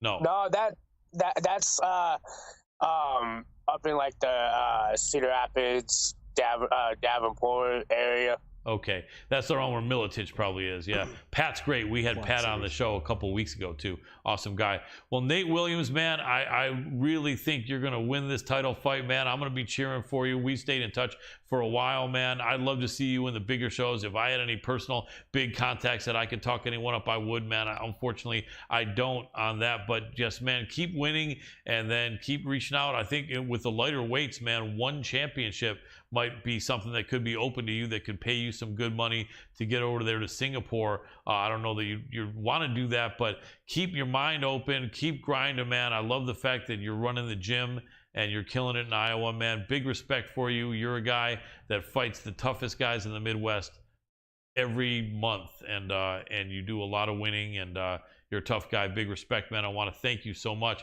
for jumping on here and talking to us on the MMA Power Hour, and we'll stay in touch, man, and you know, big respect to you, man. Thank you so much for jumping on. All right, thank you so much. It was an honor. Thank you, brother. Have a great one. We'll talk to you soon. Everyone, that is Nate Teddy Bear Williams. Thank you so much, man. So, ladies and gentlemen, we are... Yeah, we're ready to wrap her up. Thank you for another amazing episode, everybody out there touching base and asking questions and commenting here on different platforms. You're all our favorite people. Likes, comments, shares at MMA Power Hour and the Hannibal TV. Check us all out, lifttoken.io and crosstrainmmafighter.com. Thank you, brother. Appreciate it. Dr. Adam Roorda, you're the best. Great working with you, running the boards here. And are you tapping out? Yeah, I'm hungry, dude. I gotta eat. Yeah, absolutely. Ladies and gentlemen, thank you so much. Spread the love in a positive way. Be that guy, be that girl. It'll come back to you a million times over. Take good care of your pets and animals. They deserve it. Your dog, walk him and her whenever she or he needs it.